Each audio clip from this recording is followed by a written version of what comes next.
ஆன்ம உணவேவா என்னுள்ள உயிரேவா நீ இன்றி போனால் நான் வீழ்ந்து போவேன் நான் வாழ இன்னகம் வா இறைவா நான் வாழ இன்னகம் வா என் ஆன்ம உணவேவா என்னுள்ள உயிரேவா நீ இன்றி போனால் நான் வீழ்ந்து போவேன் நான் வாழ இன்னகம் வா இறைவா நான் வாழ இன்னகம் வா முன்னோர் உண்டனர் மன்னா மடிந்து போயினர் உன்னை தகுதியாய் உண்டால் வாழ்வோம்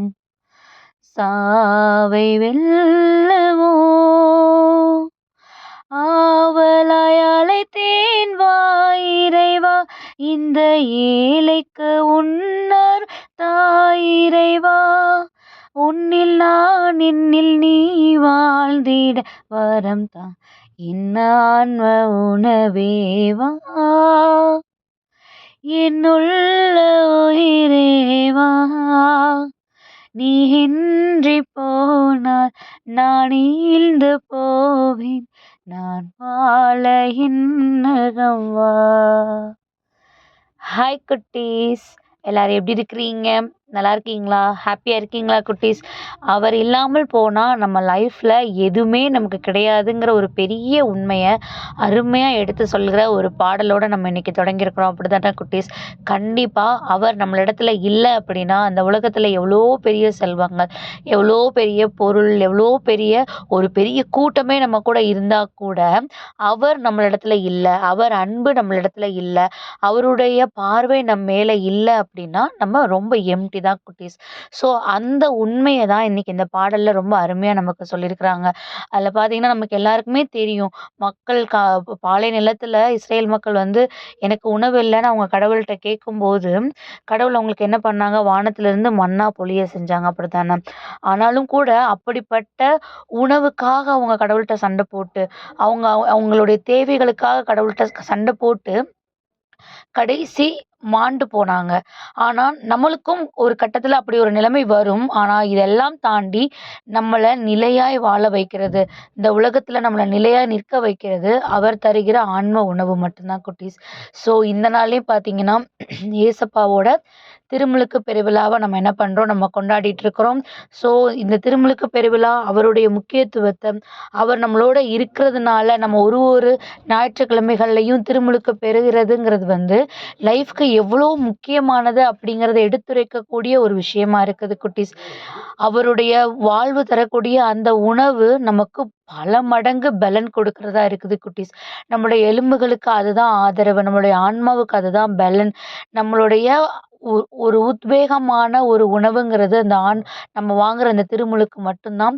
ஸோ இந்த நாளில் ஏசப்பா திருமுழுக்கு பெற்ற போது உங்களுக்கு என்ன நடந்ததுன்னு தெரியும். வானத்திலிருந்து தூய ஆவியார் இறங்கி இவரே என்னுடைய அன்பான மைந்தர்னு சொன்னாங்க. இவர் பொருட்டு நான் பூரிப்படைகிறேன்னு சொல்லியிருக்கிறாங்க. ஸோ நம்மளும் ஒரு தடவையும் நம்ம திருமுழுக்கு வாங்கும் போதும் தூய ஆவியார் நமக்கு இப்படிப்பட்ட ஒரு பிளெஸிங்ஸை கொடுக்கணும் அப்படின்னா நம்ம அவரோட ஏசப்பாவோட இணைஞ்சு அவரோடு வாழ நம்ம என்ன பண்ணிக்கணும், நம்மளாம் அர்ப்பணிக்கணும். அப்போதான் அவருக்கு கிடைத்திருக்கிற அந்த பிளெஸிங்ஸ், அவருக்கு கிடைத்திருந்த அந்த தூய ஆவியாரோட அந்த பலன் நம்ம லைஃப்லையும் கிடைக்கிறதுக்கு நமக்கு வழிவகை செய்வாங்க குட்டீஸ்.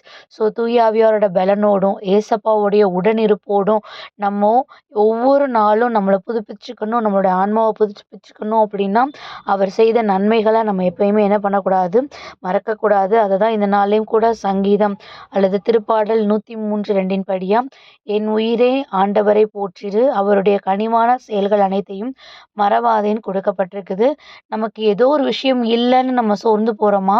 எவ்வளவோ விஷயங்கள்ல நம்ம இல்லாத சூழ்நிலையில கடவுள் நம்மள எப்படி பலப்படுத்தி, தூய ஆவியார் எப்படி நம்மள ஸ்ட்ராங் ஆக்கி மீட்டு கொண்டு வந்தாருங்கிற விஷயத்த ஞாபகப்படுத்தி, கடவுளுக்கு நன்றி சொல்ல தயாராவும், அந்த நன்றியே நம்மள அந்த காரியத்திலிருந்து, அந்த சோர்வுலருந்து மீட்டு வரக்கூடிய அடுத்த ஸ்டெப்பா இருக்கும் குட்டீஸ். ஸோ இதுக்காக ஏசப்பாட்ட ஒப்பு குடுத்து ப்ரேயர் பண்ணுவோமா? அன்பான ஆண்டவரே, இந்த நேரத்திற்காக நன்றி அப்பா. தகப்பனே, எங்களுடைய ஆன்ம பலனா நீங்க இருக்கிறீங்க. எங்களுக்கான வழிகாட்டியா நீங்க இருக்கிறீங்க. உம்முடைய சித்தத்தின்படியா எங்களை பலப்படுத்தி பாதுகாத்து வழிநடத்த எங்கள முழுவதுமா உமது கரங்கள்ல ஒப்புக் கொடுக்கிறோம். ஆமென்.